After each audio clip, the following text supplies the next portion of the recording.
Արցախի հանրապետության ռազմական գերատեսչության ղեկավարությունը տեղեկացնում է հակամարտ զորքերի շփման գծում տեղ գտնող հետագա սրացումների եւ դրանցից բխող հետևանքների ողջ պատասխանատվությունն ընկնում է ադրբեջանական կողմի վրա։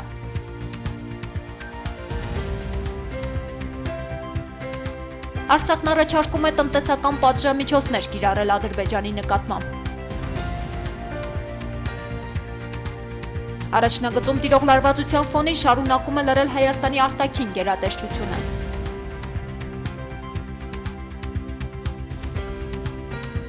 Քննարկում Գյումրիում սահմանադրական փոփոխությունների գործընթացի վերաբերյալ։ Պետք է փոխել սահմանադրությունը, թե ոչ, ինչ վտանգավոր դրույթներ կան եւ ինչու է հասարակությունը անտարբեր։ Հանրապետության հրապարակում շարունակվում է ստորագրահավաքը Սերժ Սարգսյանի հրաժարականի պահանջով։ Այս պահի դրությամբ ստորագրահավաքին միացել է ավելի քան 13,000 քաղաքացի։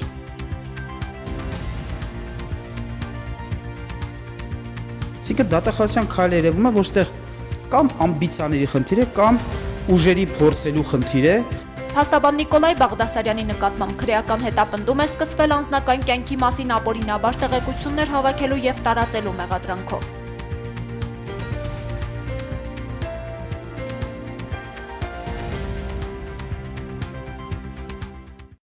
Միացյալ Նահանգներում սահմանադրության մեկ օրինակը տրված է այնպիսի տեղ, որ նույնիսկ միջուկային հարձակումների դեպքում այն իջնում է ներքև խորը փոսի մեջ եւ ապահով հեռավորության վրա, որբիսի հետո եթե հանգարց ամեն ինչ ավերված լինի, բայց մարդիկ այնուամենայնիվ մնան, իրենք հնարավորություն ունենան այդ սահմանադրությամբ առաջնորդվելու։ Հայաստանում սահմանադրությունը երբեք էլ այդքան արժևորված չի եղել, ինչպես բերված օրինակում։ Մայր օրենքը Հայաստանում մշտապես կիրառվել է ըստ նպատակահարմարության։ Հայաստանում կառավարման խորհրդարանական համակարգին անցման վերաբերյալ մեդիա կենտրոնի նախաձեռնությամբ կազմակերպված քննարկման ժամանակ փորձագետները հիմնականում այն կարծիքին էին, որ Հայաստանում սահմանադրություն փոխելու հասարակական անհրաժեշտություն չկա։ Բացի այդ, այս շրջանում խորհրդարանական համակարգին անցումը հեղի է վտանգներով ռիսկային են մի շարք դրույթներ։ Իհարկե առաջին մտահոգիչ հանգամանքը դա նոր ընտրական մեխանիզմի հոդվածն է, այդ ընտրությունների երկրորդ փուլը,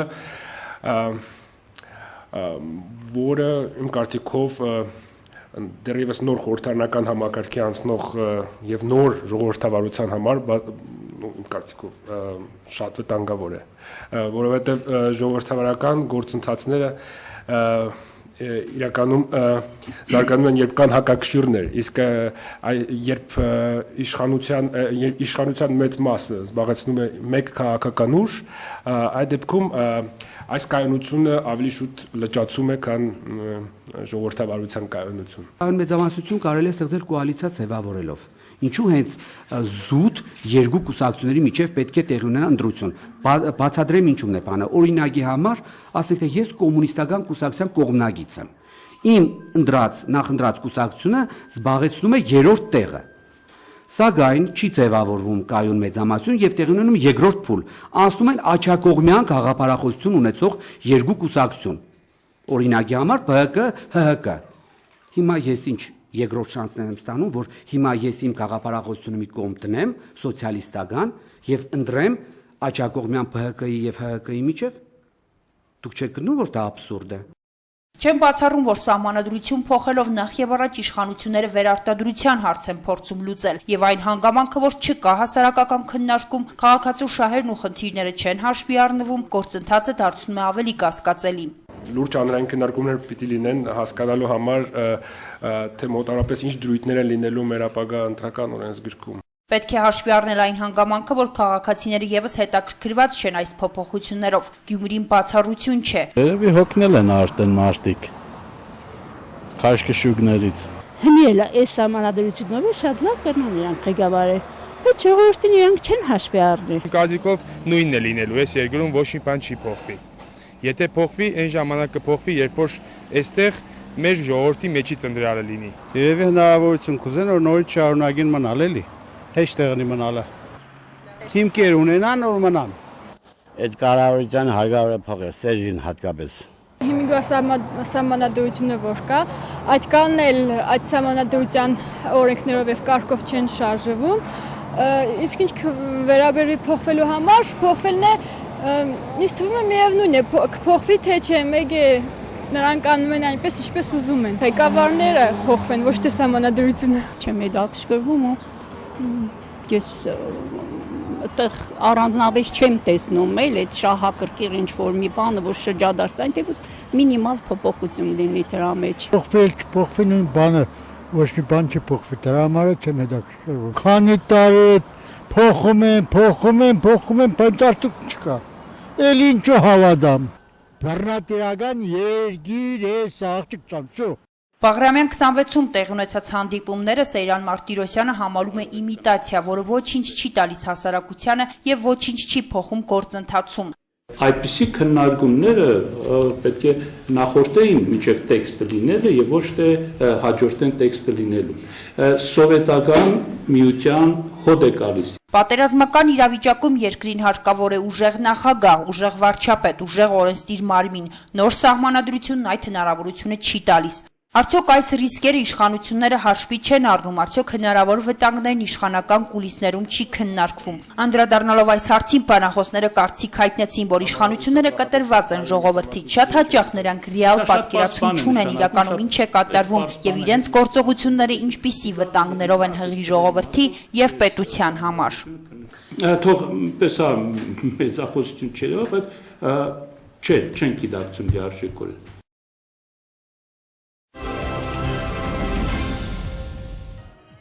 Ազատամարտիկ Սուսաննա Մարգարյանը Հանրապետության հրապարակում շարունակում է իրականացնել ստորագրահավաք Սերժ Սարգսյանի հրաժարականի պահանջով։ Ըստ ազատամարտիկի այս պահին ստորագրահավաքին միացել է ավելի քան 13,000 քաղաքացի։ Նա ասաց, որ ստորագրահավաքը կշարունակվի նաև առաջիկա օրերին։ Ազատամարտիկը մարդկանց պասիվությունը բացատրում է նախ եւ առաջ վախի մթնոլորտով։ Ստորագրահավաքը նկարահանվում է, բացի այդ իրենք շրջափակված են ոստիկաններով։ Սուսաննա Մարգարյանը տեղեկացրեց, որ ստորագրահավաքը կշարունակվի մինչև սեպտեմբերի 15-ը, որից հետո կհրապարակեն, թե որն է լինելու հաջորդ քայլը։ Ազատամարտիկը ասաց նաև, որ շարունակում են իր անձի հասցեին սպառնալիքներ հնչեցնել, սակայն չի պատրաստվում դադարեցնել ստորագրահավաքը։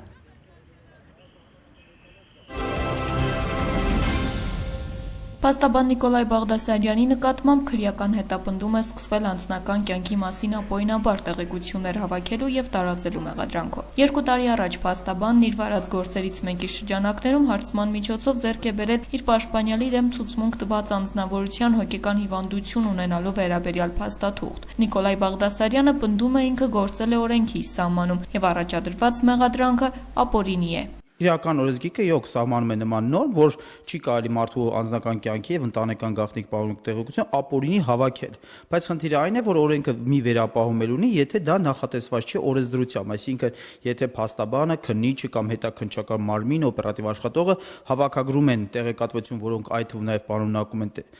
ընտանեկան կամ անձնական գաղտնիք, դա օրինական գործընթաց է, դրա համար չի կարող անձենք տվյալ պաշտոնատար անձենք չեն կարող ենթարկվել պատասխանատվության։ Իմ դեպքում ավելին ես պաշտպանված տարբերակով էի գնացել, ես դատարանի միջոցով էի ապացույցը ստացել։ Նշենք, այս դեպքը տեղի ունեցել 2013 թվականին։ 2 տարի վաղեմություն ունեցող գործի շրջանակներում խախտումներ փնտրելու եւ քրեական գործ հարուցելու գործընթացը փաստաբանը հետապնդում է համարում ոչ միայն իր, այլ ամբողջ փաստաբանական ինստիտուտի նկատմամբ։ Պատկերացնեք, եթե փաստաբանը հնարավորություն չունենա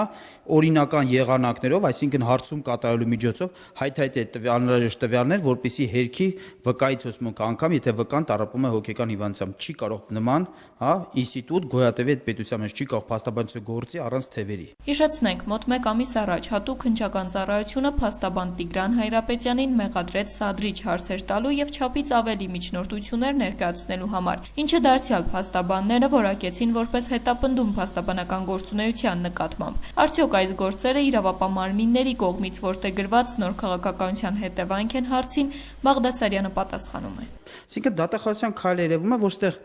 կամ ամբիցիաների խնդիր է, կամ ուժերի փորձելու խնդիր է, կամ իրականում իրավապաշտպանական գործողությունը Հայաստանում ճնշելու խնդիր է, որը վտանգավոր է, այն ինչ որ անում է այսօր գլխավոր դատախազությունը, դա վտանգավոր է ոչ թե միայն իրավապաշտպան գործողության համար, դա վտանգավոր է ամբողջ պետության համար, որովհետև եթե դու պետության ներսում ուզում ես սպանել փաստաբանական ինստիտուտը, դու ոտնձգություն ես կատարում ամբողջ արդարացիության համակարգին, դու ոտնձգություն ես անում դեմոկրատական պետությանը եւ դու ոտնձգություն ես անում սահմանադրությանը։ Այսինքն ինքը կատարել են դատախազությունը մի քայլ, որի հետևանքների համար իրենք պետք է պատասխան տան։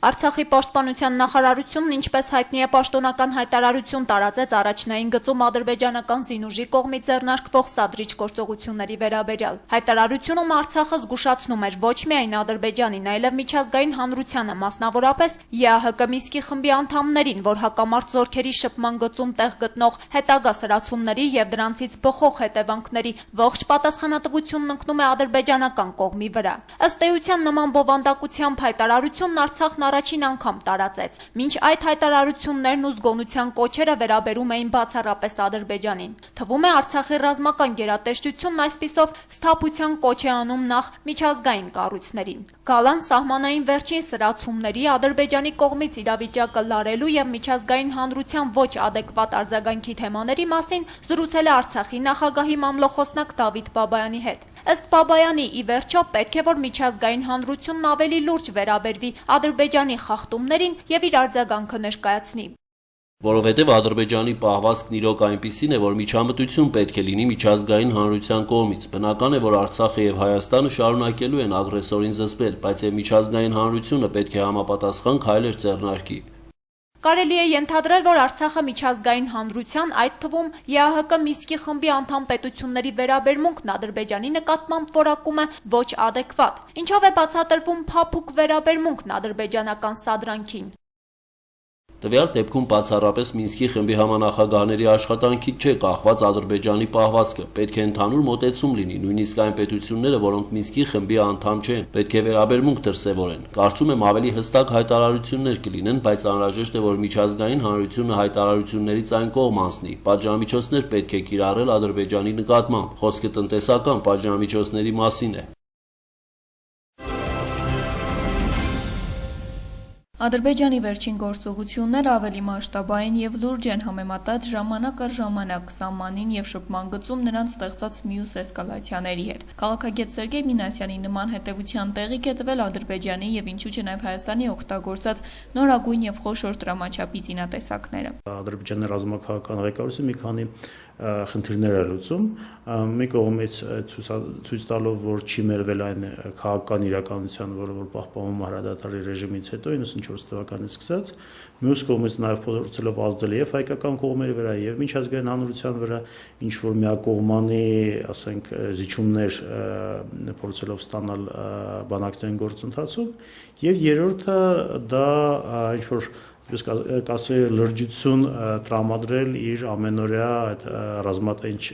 հայտարարություններին եւ սպառնալիքներին։ Բացի այդ, քաղաքագետը հիշեցնում է նավթի գների կտրուկ նվազեցման հետևանքով Ադրբեջանի նավթային մուտքերը 50-60%-ով նվազել է, ինչը հանգեցրել է սոցիալ-տնտեսական իրավիճակի վատթարացմանը եւ Ադրբեջանի համար ներքին ընդվզումը սաստելու փորձված տարբերակ է արտաքին թշնամու գոյության մասին հիշեցումը։ Այս գործոնները կարող են հանգեցնել լայնամասշտաբ պատերազմի։ Սերգեյ Մինասյանը պատասխանում է։ Այս պայն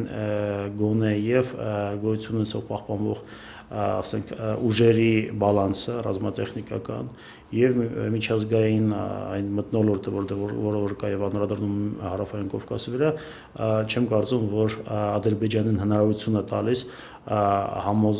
համոզված լինել հեշտ եւ արագ ինչ որ հաղթանակ։ Հետեւաբար ինչ որ նախադրյալն էլ, որ ռացիոնալ ձևով մտածող, ասենք Ադրբեջանի ղեկավարությունը պիտի գնա լայնամասշտաբ ռազմական գործողություն վերահսկման, այս բանը ես չեմ տեսնում։ Բայց մյուս կողմից նաև հասկանալի է, որ նմանատիպ իրադարձությունները բավականին մտահոգիչ են, առավել եւս, որ մենք ամեն անգամ ավելի մեծ քանակով եւ ավելի մեծ տրամաչափի, ասենք, տեսնում ենք զենք եւ զինամթերք օգտագործում բոլոր կողմերից։ Սերժ Սարգսյան Վլադիմիր Պուտին հանդիպումը ինչ կարող է նշանակել սահմանում տեղի ունեցող իրադարձությունների համար, եթե հաշվի առնենք նաեւ փաստը, որ սեպտեմբերի 1-ին եղել է Ռուսաստանի եւ Ադրբեջանի արտգործնախարարների հանդիպում Բաքվում։ Սերգեյ Մինասյանն ասում է, որ միանշանակ պնդել, որ նախագահների հանդիպում կազմակերպվել է բացառապես սահմանային վերջին դեպքերի համատեքստում չի կարելի։ Հիշեցնում է սեպտեմբերին Սարգսյանն ու Պուտինը հաճախ են հանդիպում։ Առավել եւս ես չեմ կարծում, որ այս հանդիպումը անպայման նշանակում է, որ հայկական կողմը պիտի գնա ինչ-որ միակողմանի զիջումների եւ այլն, որովհետեւ չեմ կարծում, որ կոնկրետ այս շրջանում առավել եւս որ ասենք մենք տեսնում ենք, որ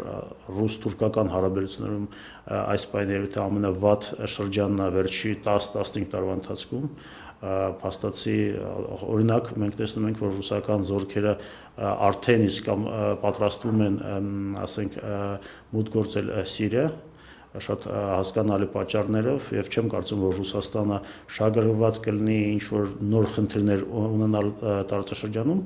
Հայաստանյան հասարակությունը մեկ անգամ չէ, որ դժգոհել է միջազգային կառույցների եւ մասնավորապես ԵԱԿ Մինսկի խմբի հայտարարություններում առանձնական դրված առկա հավասարության նշանից։ Իր վերջին հայտարարության մեջ պաշտոնական Ստեփանակերտը եւս շոշափում է այս խնդիրը։ Սերգեյ Մինասյանը նշում է դիվանագիտության մեջ իրերն իրենց անունով չեն կոչում։ Բայց մյուս կողմից ես կարծում եմ, որ համանախագահները եւ համանախագահ երկրները, բոլոր 3 երկրները փորձում են մաքսիմալ ձևով ազդել Ադրբեջանի վրա, թույլ չտալ նոր եւ հետագա էսկալացիայի, ասենք, շարունակությանը եւ նոր ռազմական գործողություն վերսկան, որովհետեւ փաստացի կարելի է հստակությամբ ասել, որ միգուցե փխրուն հրադադարի պահպանման նպատակը, ռեժիմի պահպանման նպատակը այս պայն հանդիսանում են եզակի խնդիրներից մեկը, որի շուրջ ընդհանուր առմամբ Ռուսաստանի եւ Արևմուտքի միջև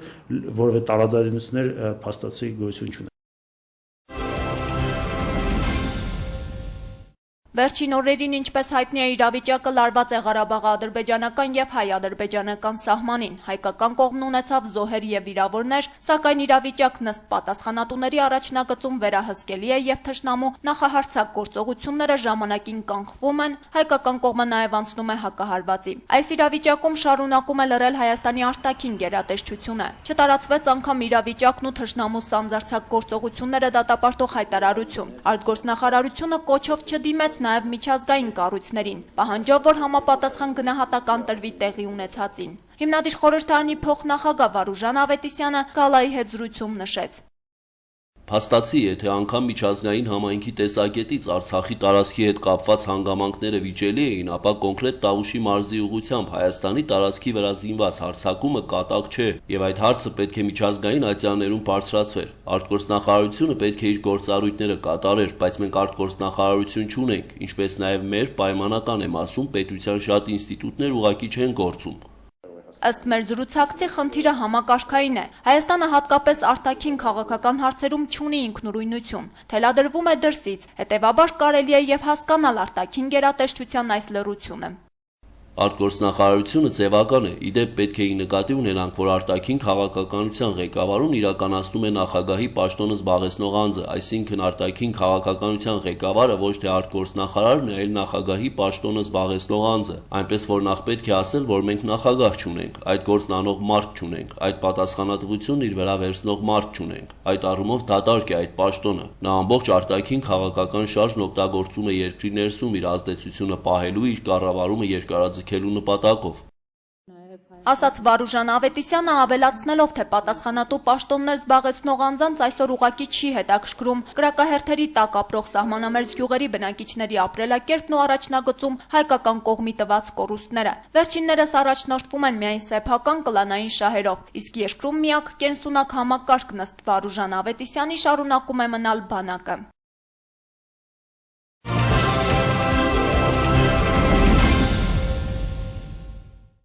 Առնվազն 15 թուրք զինվորական է սպանվել Քուրդիստանի աշխատավորական կուսակցության զինյալների կողմից զինվորական Շարասյան վրա կատարված հարձակման հետևանքով, կան նաև վիրավորներ եւ գերիներ։ Սոցցանցերի օգտատերերը պնդում են, որ զոհերի թիվը շատ ավելի մեծ է եւ հասնում է 40-ի։ Միջադեպը տեղի է ունեցել Թուրքիայի հարավ-արևելյան Հաքարի նահանգում, որը սահմանակից է Իրաքին։ Քուրդիստանի աշխատավորական կուսակցության զինյալները ստանձնել են այդ հարձակման պատասխանատվությունը, ի պատասխան թուրքական օդուժը հարվածներ է հասցրել քրդերի դիրքերի ուղղությամբ։ Թուրքիայի կառավարությունը հակաահաբեկչական միջոցառումներ է իրականացնում։ Շտաբ նիստ է հրավիրվել անվտանգության հարցերով, իսկ երկրի վարչապետ Ահմեդ Դավութօղլուն դադարեցրել է իր այցը Կոնյա նահանգ եւ վերադարձել է Անկարա։ Բռնության նոր ալիքը սկսվել է հուլիսին, երբ Թուրքիան սկսեց ավիահարվածներ հասցնել քրդերի դիրքերի ուղղությամբ, ինչպես երկրի հարավ-արևելյան շրջաններում, այնպես էլ Իրաքում։ Թուրքիայի տնտեսական աճի տպավորիչ ցուցանիշներն անցյալում են, այդ երկրում գնաճի մակարդակը հատել է 7%-ի սահմանը։ Հրապարակված վիճակագրական տվյալներն ավելի վատն էին, քան փորձագետների կանխատեսումները, արդյունքում թուրքական լիրան սկսել է անկում ապրել։ Օգոստոսին Թուրքիայում սպառողական գները նախորդ տարվա նույն ամսվա համեմատ աճել են գրեթե 0.5%-ով։ Սեպտեմբերին իրավիճակը շարունակում է մնալ նույնը։ Տնտեսագետները ենթադրում են, որ գները կշարունակեն աճել եւ տարեկան կտրվածքով գնաճը կհասնի 7.7%-ի։ խոսի։ Ըստ փորձագետների, Թուրքիայի տնտեսության վրա խիստ բացասական է անդրադառնում իրավիճակը Սիրիայում եւ Իրաքում, որոնք թուրքական ապրանքների սպառման ընդարձակ շուկա են, ինչպես նաեւ քրդական խմբավորումների հետ առճակատումը երկրի տարբեր շրջաններում։ Գերմանիայի կանցլեր Անգելա Մերկելը նախազգուշացրել է աճ ծայրահեղականներից բխող աճող սպառնալիքի մասին եւ նշել, որ անտանելի են ատելության եւ քսենոֆոբիայի դրսեւորումները։ Մենք պետք է չկորցնենք մեր զգոնությունը, ուշադիր հետևենք իրավիճակին եւ նախահարցակ գործենք։ Ազգային սոցիալիստական ընդհատակ աճ ծայրահեղական կազմակերպության գործունեության հետաքննության ձգձգման հետ կապված ամոթը չպետք է կրկնվի, հայտարարել է Մերկելը։ Նշենք, որ այդ խմբավորման անդամները մեղադրվում են սպանություններ իրականացնելու մեջ, առնվազն 10 մարդու, որոնց մեծամասնությունը թուրքական ծագումով Գերմանիայի բնակիչներ են եղել։ Գերմանիայի կառավարության ղեկավարն ընդգծել է, որ վճռական կերպով անհրաժեշտ է դիմագրավել ներգաղթյալների, փախստականների հանրակացարանների եւ ոստիկանների վրա կատարվող հարձակումներին։ Կանցլերը հայտարարել է, որ Գերմանիայի ազգային ժողովրդավարական ծայրահեղական կուսակցության գործունեության արգելումը հարցի լուծում չի լինի։ Մտավախություն ունեն, որ անգամ կուսակցության գործունեության դադարից հետո աճ ծայրահեղական աշխարհայացքը կպահպանվի։ Աճ ծայրահեղականների դեմ պայքարն ամբողջ հասարակության խնդիրն է, նշել է Մերկելը։ Մոլդովայի մայրաքաղաքում շարունակվում են նախագահի եւ նախարարների կաբինետի հրաժարականի պահանջով բողոքի ցույցերը։ Ցուցարարները գիշերն անցկացրել են հրապարակում կառավարության շենքի դիմաց վրաններ տեղադրելով։ Վրանային քաղաքում, որը ցուցարարներն անվանել են արժանապատվության եւ արդարության քաղաք, օրվա ընթացքում ավելացել է վրանների թիվը 100-ով։ Քիշնևում տեղի է ունեցել նաեւ բազմահազարանոց բողոքի ցույց նախագահի եւ կառավարության հրաժարականի պահանջով։ Ակցիայի կազմակերպիչները արժանապատվություն եւ արդարություն քաղաքացիական շարժման անդամները պահանջում են վերադարձնել 1 միլիարդ եվրոն, որը իբր գողացվել է 3 առևտրային բանկերից իշխանության լուռ համաձայնությամբ։ Այդ գողությունը Մոլդովայում հայտնի է որպես Դարի գողություն։ Մոլդովայի վարչապետ Վալերի Ստրելեցը ստեղծել է աշխատանքային խումբ ցուցարարների հետ բանակցություններ վարելու համար։ 2015 թվականի հուլիսին Մոլդովայում ձևավորվել էր նոր կառավարություն։ Երկրի վարչապետը խոստացել էր պայքարել կոռուպցիայի դեմ եւ պնդել, որ Մոլդովան մնալու է եվրոինտեգրման